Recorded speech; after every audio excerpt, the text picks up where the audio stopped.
Shalom Bapak Ibu sekalian, apa kabar? Kiranya damai sejahtera Tuhan Yesus Kristus menyertai kita semua dimanapun Bapak Ibu sekalian berada, tetap sehat dan kuat tanpa kurang suatu apapun. Walaupun mungkin saat ini kita berada di tengah pandemi, tapi percayalah, ketika kita mengharapkan kepada Tuhan, mengandalkan Tuhan, memperkatakan firman Tuhan, maka kekuatan daripada Tuhan, damai sejahtera Tuhan turun ke dalam Bapak Ibu sekalian dan keluarga Bapak Ibu sekalian. Dan nantikan juga ibadah online kita minggu depan tanggal 16 Agustus, karena pembicaranya adalah Gembala Pembina kita Bapak Niko Nyoto Raharjo yang akan setelah juga dengan perjamuan kudus. Seperti biasa Bapak Ibu sekalian, sebelum ibadah dimulai akan ada beberapa pengumuman. Di antaranya, pertama, bulan Agustus dengan tema I am free sesuai dengan bulan Agustus, yaitu bulan kemerdekaan. Kita sebagai anak Tuhan, kemerdekaan memiliki arti rohani, yaitu merdeka dari segala macam intimidasi iblis, merdeka dari segala macam sakit penyakit, merdeka dari segala macam kutuk. Bagi Bapak Ibu sekalian yang saat ini mungkin sedang sakit, mungkin sedang mengalami ikatan-ikatan, segera hubungi kami.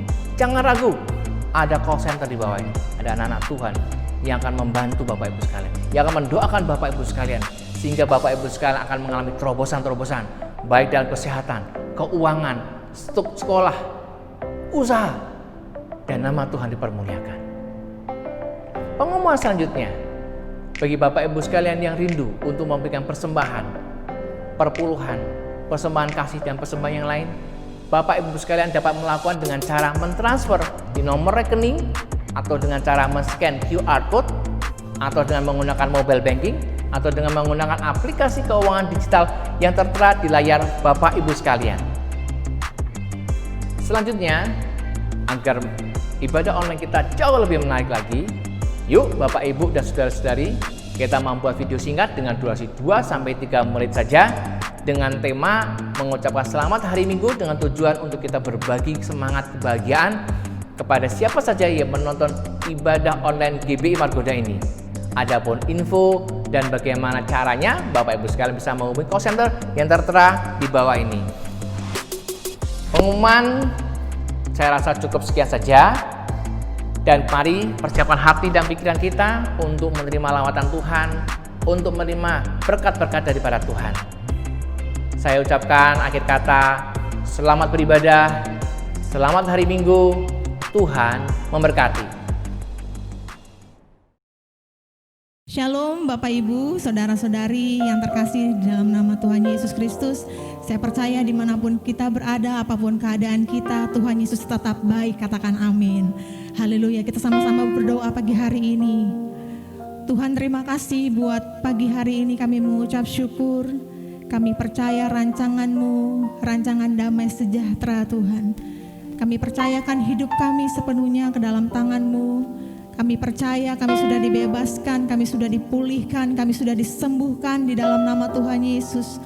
Dan kami percaya Tuhan pagi hari ini kami mau bebas memerdekakan, kami mau bebas memuji menyembah-Mu Tuhan. Terima kasih di dalam nama Tuhan Yesus. Sama-sama katakan amin.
Yesus.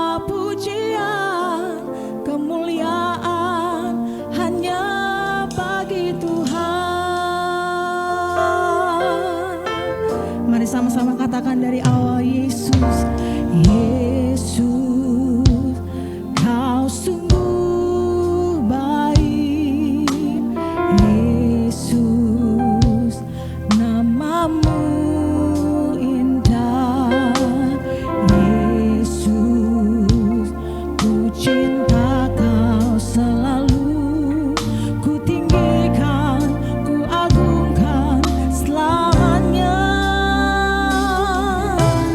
Yesus,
Saudara yang di rumah siap memuji menyembah Tuhan, yang siap katakan amin. Kasih tepuk tangan buat Allah kita. Haleluya.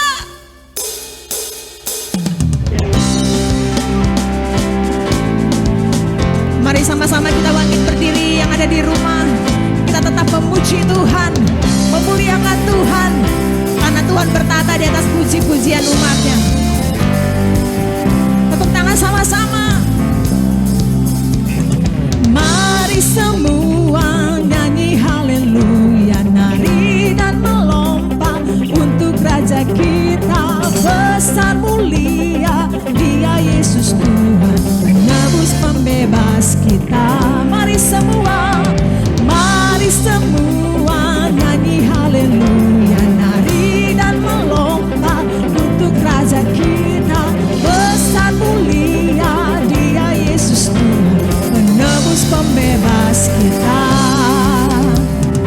Haleluya, ku memuji-Mu. Haleluya, aku bebas. Hey, haleluya, sorak haleluya, ku bersuka karena Dia.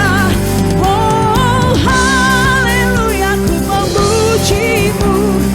Haleluya, aku bebas. Hey, haleluya, sorak haleluya, ku bersuka karena Dia.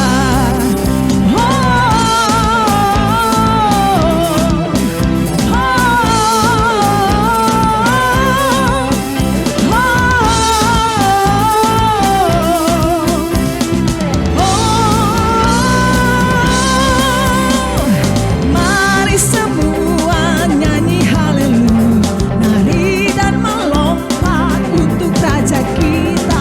Besar mulia Dia Yesus Tuhan, penebus pembebas kita. Mari semua nyanyi haleluya, nari dan melompat untuk Raja kita. Besar mulia Dia Yesus Tuhan, penebus pembebas kita. Sama-sama katakan haleluya, ku memuji-Mu. Haleluya, aku bebas. Hey, haleluya, sorak haleluya, ku bersuka karena Dia. Oh, haleluya, ku memuji-Mu. Haleluya, aku bebas. Hey, haleluya, sorak haleluya, ku bersuka karena Dia.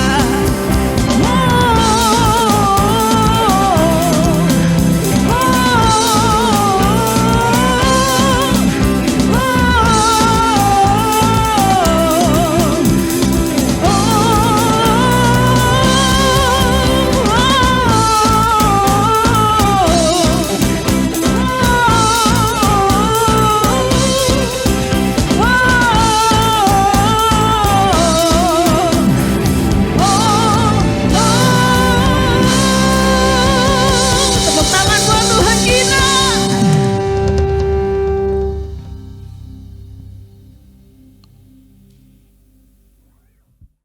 Selamat hari Minggu. Saya percaya kita masuk dalam level kemuliaan yang lebih besar lagi. Pada edisi Voice of Pentecost kali ini, kita akan membahas faith and risk atau iman dan resiko. Berapa banyak saudara yang mau hidup tanpa resiko? Berbisnis tanpa resiko, menikah tanpa resiko, atau untuk yang anak muda, pacaran tanpa resiko sakit hati. Apa sih resiko itu? Resiko adalah sesuatu yang buruk yang tidak sesuai dengan harapan kita. Tetapi rasanya tidak mungkin kita hidup tanpa resiko. Karena dunia yang kita kenal hari ini adalah dunia yang telah dirusakkan oleh dosa. Kejadian 8 ayat 22 mengatakan, selama bumi masih ada, takkan berhenti-henti musim menabur dan menuai, dingin dan panas, kemarau dan hujan, siang dan malam.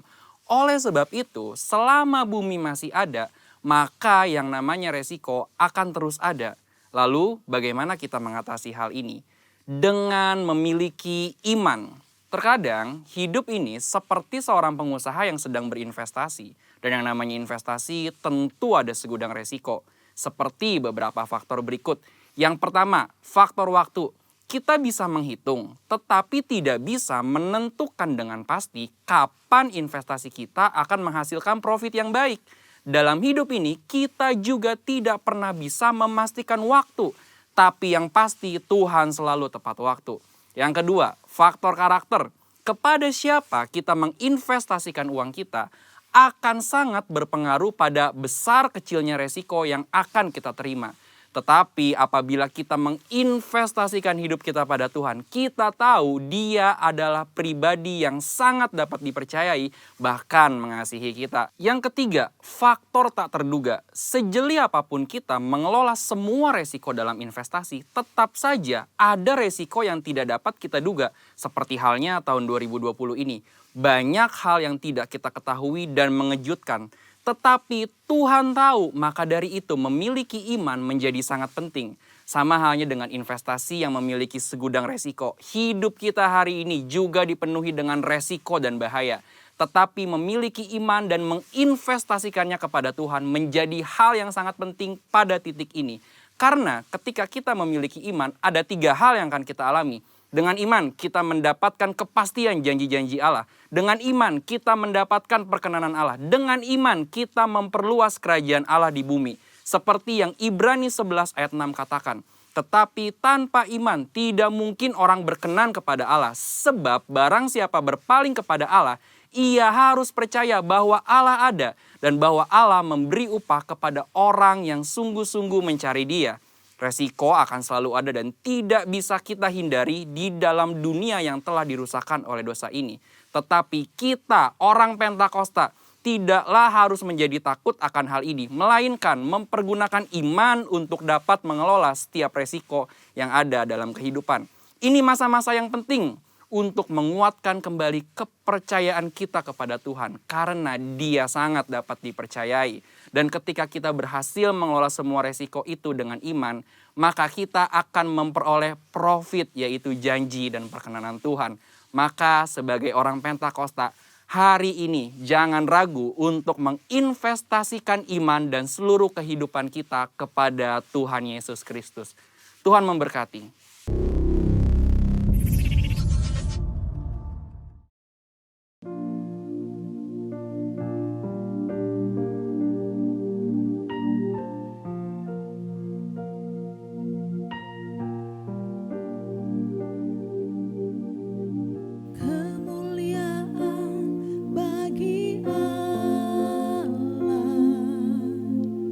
Di tempat yang maha tinggi.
Shalom, damai sejahtera Tuhan menyertai saudara semua.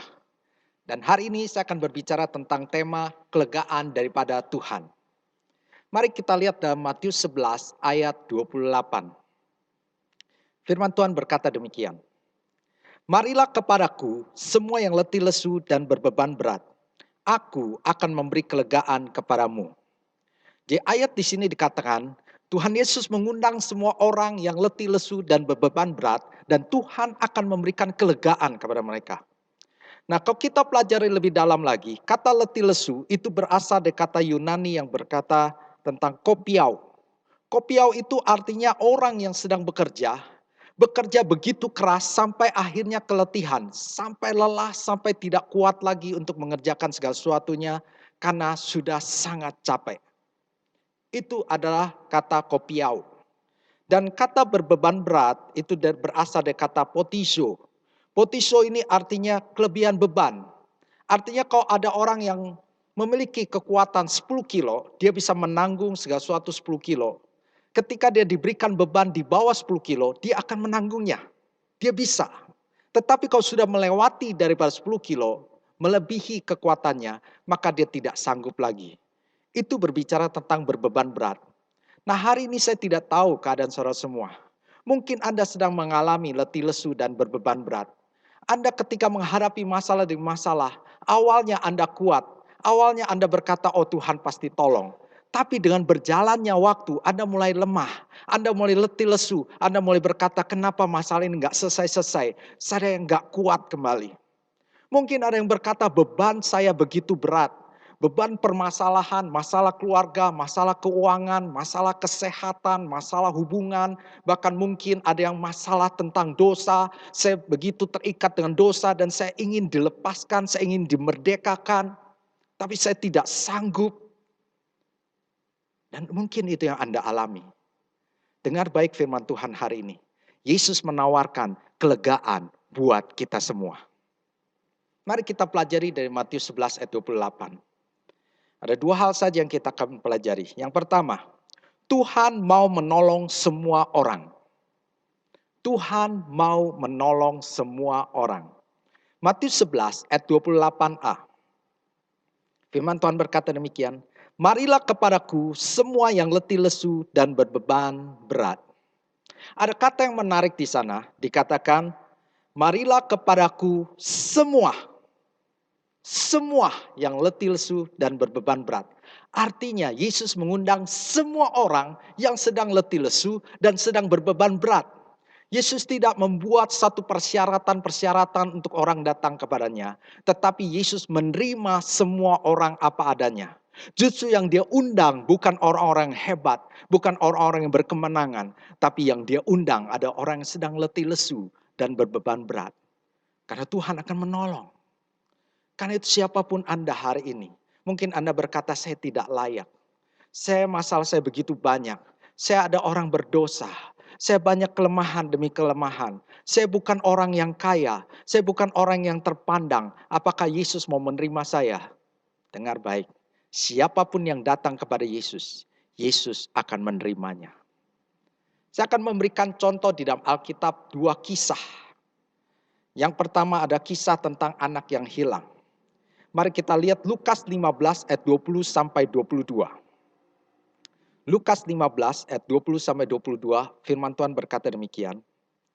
Maka bangkitlah ia dan pergi kepada bapaknya. Ketika ia masih jauh, ayahnya telah melihatnya. Lalu tergeraklah hatinya oleh belas kasihan. Ayahnya itu berlari mendapatkan dia, lalu merangkul dan mencium dia.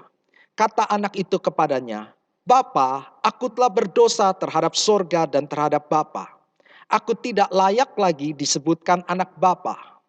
Tetapi ayah itu berkata kepada hamba-hambanya, lekaslah bawa kemari jubah yang terbaik, pakaikanlah itu kepadanya, dan kenakanlah cincin pada jarinya, dan sepatu pada kakinya. Kita tahu kisahnya, di mana Yesus memberikan sebuah perumpamaan, ada seorang yang memiliki 2 anak. Satu kali anak bungsunya datang pada bapaknya dan meminta warisannya, meminta bagiannya. Ini ada perbuatan yang kurang ajar. Karena bapaknya belum meninggal tetapi anaknya sudah minta bagiannya. Dan setelah dibagi, anak bungsu ini bukannya tinggal bersama bapaknya, justru dia meninggalkan bapaknya. Dia menghabiskan seluruh kekayaannya dan akhirnya dia jatuh miskin. Bahkan dia menjaga babi. Tapi sewaktu dia menyadari keadaannya, bahwa di rumah bapakku hamba-hambanya saja tidak kelaparan. Dan dia ingin kembali kepada bapaknya. Dan dia tahu bahwa dia tidak layak menjadi anaknya.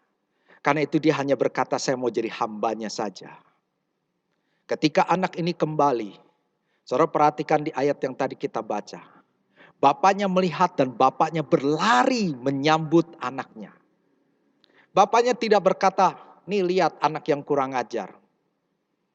Anak yang telah menghabiskan kekayaan. Sudah habis sekarang baru datang ke rumah. Tapi bapaknya tidak berkata demikian. Justru bapaknya berlari menyambut anaknya. Dan di sana dikatakan bahwa ayahnya berkata pada hamba-hambanya, lekaslah bawa kemari jubah yang terbaik, pakaikanlah itu kepadanya dan kenakanlah cincin pada jarinya dan sepatu pada kakinya. Yesus menggambarkan ini untuk menunjukkan bagaimanapun keadaanmu, mungkin kau sudah jatuh, mungkin kau sudah habis segalanya.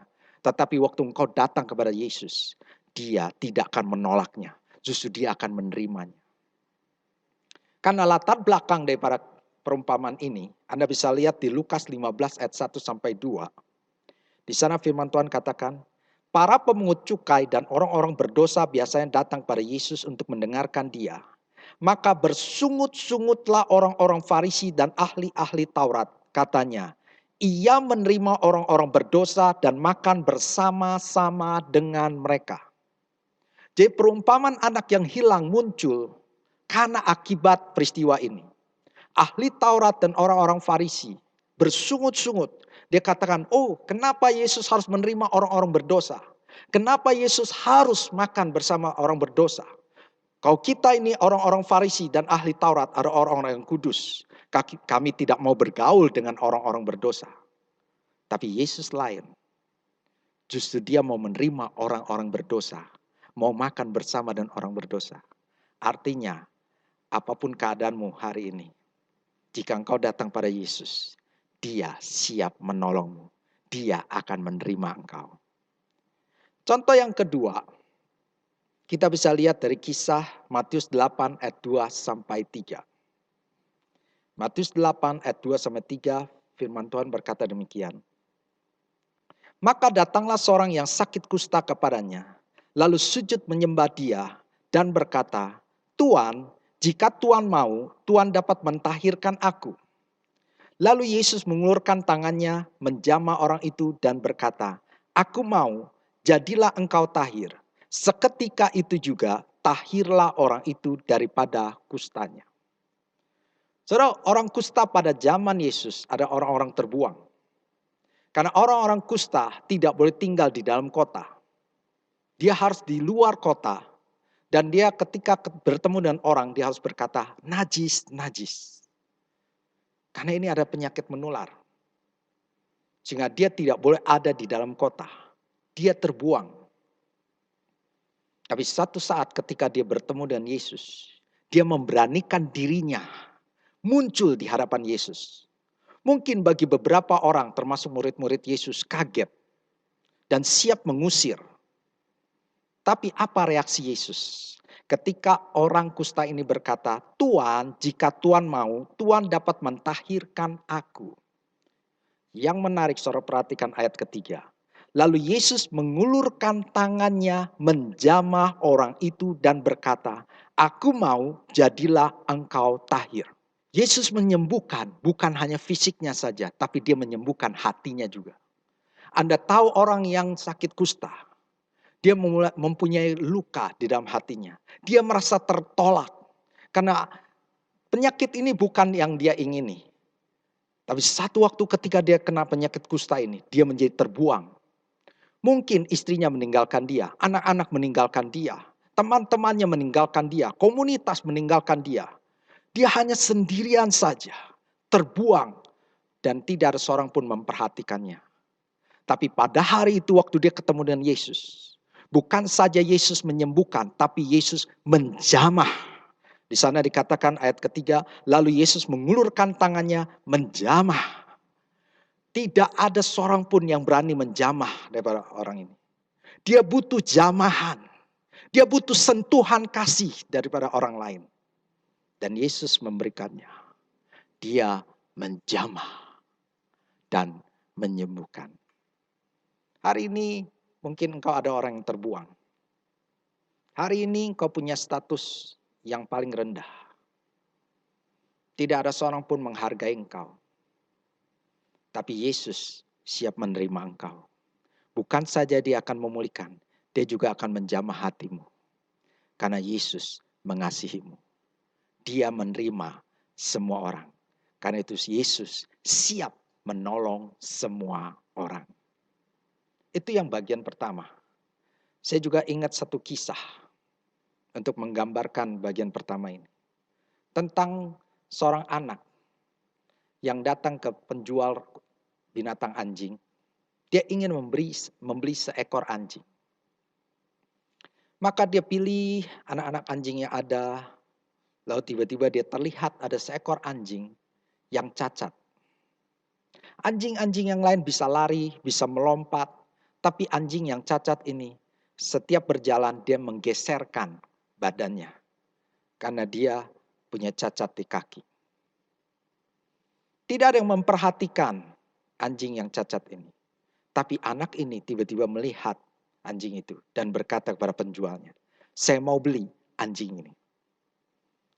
Lalu si penjualnya bilang, nak, kalau engkau beli anjing ini, engkau akan menyesal. Anjing ini tidak bisa berlari. Anjing ini tidak bisa melompat-lompat. Tapi kalau engkau membeli anjing yang normal, yang sehat, dia akan bermain-main dengan engkau. Tapi kalau engkau memilih anjing yang cacat ini, justru engkau harus merawatnya. Engkau tidak bisa bermain dengan dia. Tapi anaknya berkata, anak tersebut, aku tetap pilih dia. Karena aku tahu anjing ini butuh kasih sayang. Bapak lihat kaki saya, dia mulai tarik celananya.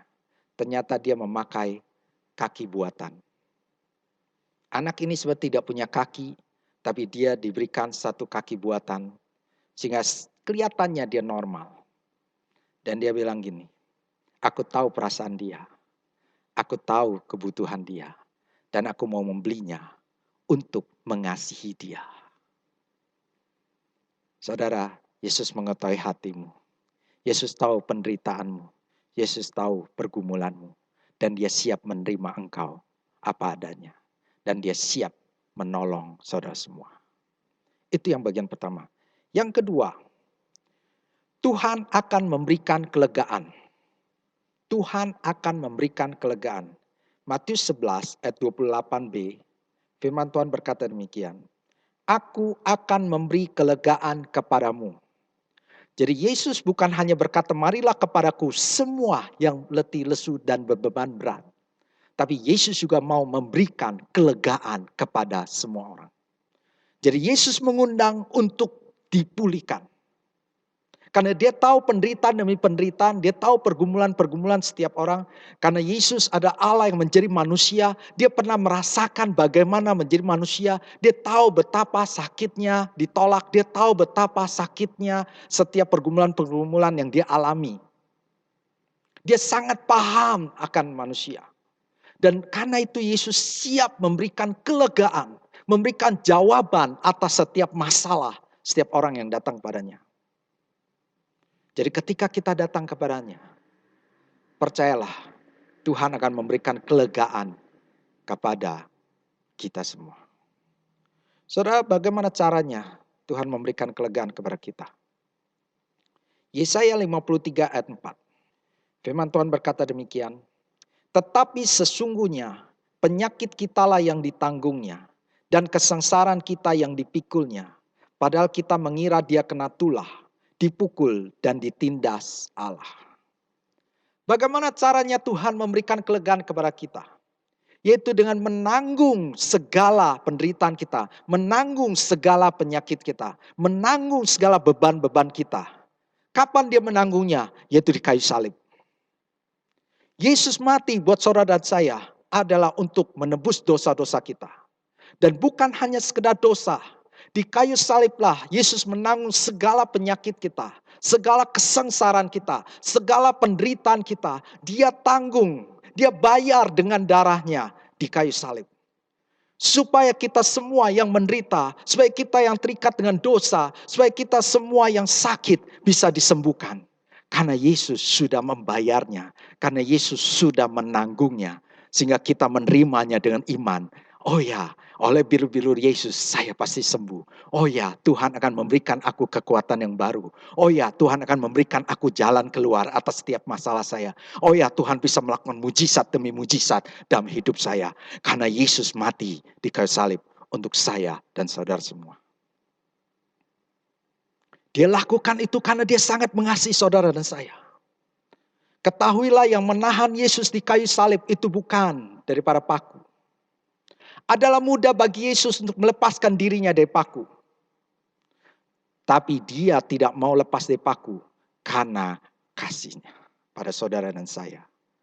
Karena dia tahu dengan jalan inilah kita semua yang tidak punya pengharapan memiliki pengharapan. Itulah yang ditanggung oleh Yesus. Sehingga kita yang lemah kita bisa dikuatkan. Kita yang dikutuk diganti menjadi berkat. Kita yang sakit disembuhkan. Percayalah akan firman Tuhan. Kalau hari ini Anda sedang berbeban berat dan letih lesu, Anda percayalah bahwa Tuhan sudah menanggungnya. Tuhan sudah memberikan kesembuhan. Tuhan sudah memulihkan kita. Bagian kita percaya saja. Dan berjalan dengan tanpa rasa takut, tanpa rasa khawatir, tanpa rasa bimbang. Karena kita punya keyakinan. Tuhan sudah menyelesaikan segala sesuatunya. Saya akhiri dengan satu film tentang Dick Hoyt dan Rick Hoyt. Mari kita nonton film ini.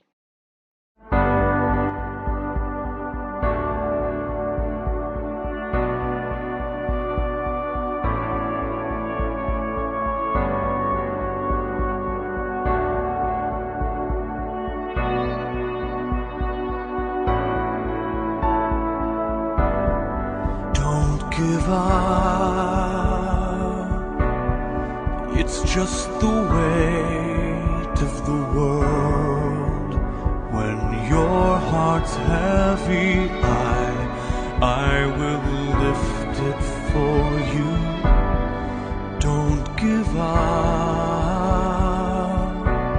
because you want to be heard. If silence keeps you, I will break it for you. Everybody wants to be understood. Well, I can hear you.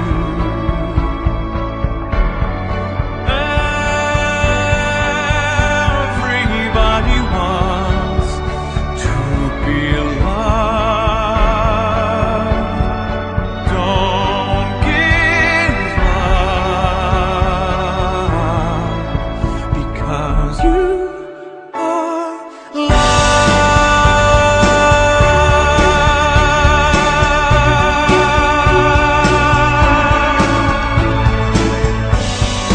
Don't give up.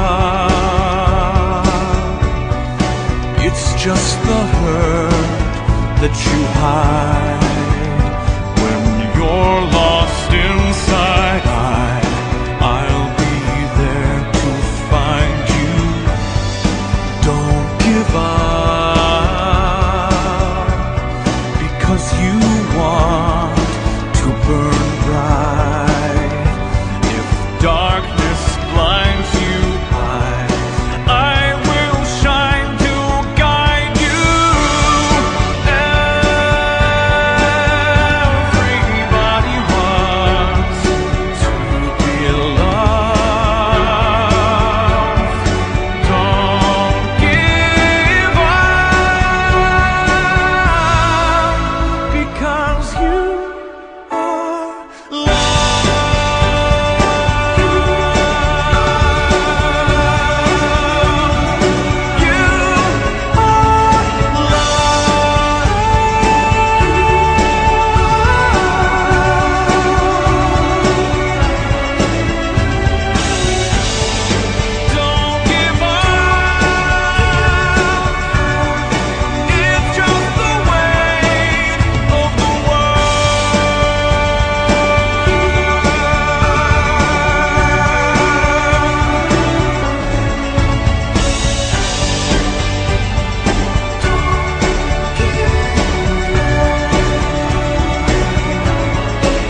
Kita sudah lihat film yang tadi kita tonton.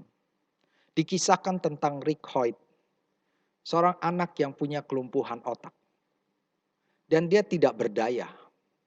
Tapi dia sangat suka dengan yang namanya olahraga. Sampai dia bermimpi ingin menjadi seorang pelari maraton, ikut Ironman, ikut triathlon, dan macam-macam. Tapi dia ada seorang yang lumpuh, tidak bisa apa-apa. Tapi Anda lihat, bapaknya lah yang mewujudkan impian anaknya. Bersama bapaknya, Dick Hoyt, maka mereka telah menjalankan 216 triathlon, 6 Ironman, 22 athlon, 65 maraton. Totalnya ada 942 event dari tahun 1979 sampai 2006. Seperti mana Anda lihat tadi filmnya. Rick Hoyt hanya diam saja. Bapaknya lah yang berlari, bapaknya lah yang berenang, bapaknya lah yang naik sepeda. Segala sesuatunya bapaknya yang menanggungnya. Anaknya hanya mengikutinya. Tapi waktu penghargaan diberikan, waktu kemenangan diberikan, bukan hanya untuk bapaknya, tapi untuk anaknya juga. Itu yang dilakukan Tuhan kita Yesus Kristus. Kita tidak berdaya, kita lemah, kita terbatas. Bahkan mungkin kita sekarang masih terikat dengan dosa. Maka Yesus mengundang saudara semua. Marilah kepadaku semua yang letih, lesu, dan bebeban berat. Aku akan memberikan kelegaan kepadamu. Terimalah kelegaan daripada Yesus. Dengan percaya akan firman-Nya. Dengan menerima Yesus sebagai Tuhan dan Juru Selamat dalam hidup kita. Dengan demikian, kita akan mengalami kelegaan daripada Tuhan. Tuhan memberkati. Mari kita berdoa. Sebelum berdoa, saya mau berdoa buat semua saudara yang merasa mungkin seperti anak yang hilang. Anda sudah jauh daripada Tuhan. Anda mungkin terikat dengan dosa. Anda sedang punya pergumulan dengan segala hal. Percayalah, Yesus sedang mengundang engkau. Seberapa besar dosamu, jika engkau datang pada Yesus, Dia akan mengampuninya. Asal kita mau datang dengan hati yang mau bertobat. Secara khusus saya akan berdoa buat saudara yang mau menerima Yesus sebagai Tuhan dan Juru Selamat. Yang mau memperbaharui iman. Kalau selama ini Anda jauh, tapi mulai hari ini Anda berkata, ya, saya mau supaya Yesus masuk dalam hatiku, menjadi Tuhan dan Juru Selamat dalam hidupku. Karena itu angkatlah tangan saudara semua yang mau menerima Yesus sebagai Tuhan dan Juru Selamat. Saya akan berdoa. Bapa di surga, hamba berdoa buat semua yang mengikuti ibadah online ini. Yang memberikan hatinya kepadamu. Yang sedang mengangkat tangan untuk menerima Engkau Yesus sebagai Tuhan dan Juru Selamat. Hamba berdoa buat mereka. Agar mereka mau menerima Engkau dan menjadikan Engkau sebagai Tuhan dalam hidupnya. Dan kami berdoa ya Tuhan. Saat ini saudara semua mengikuti doa saya. Tuhan Yesus, hari ini aku serahkan hidupku kepadamu. Masuklah dalam hatiku. Jadilah Tuhan dan Juru Selamat hidupku pribadi. Aku telah menerima Engkau Yesus sebagai Tuhan dan Juru Selamat hidupku. Maka mulai hari ini, aku adalah ciptaan yang baru. Yang lama sudah berlalu, sesungguhnya yang baru sudah datang. Terima kasih Tuhan, terima kasih Yesus. Turunkan tangan saudara, kalau ada yang punya pergumulan, kalau ada yang sedang letih lesu, Anda boleh angkat tangan, saya akan berdoa supaya kelegaan daripada Tuhan mengalir buat saudara semua. Walaupun kita tidak ada dalam ruang ibadah, tapi mujizat masih ada dalam rumah saudara. Angkat tangan saudara. Bapa, hamba berdoa buat yang sedang mengalami letih lesu dan beban berat.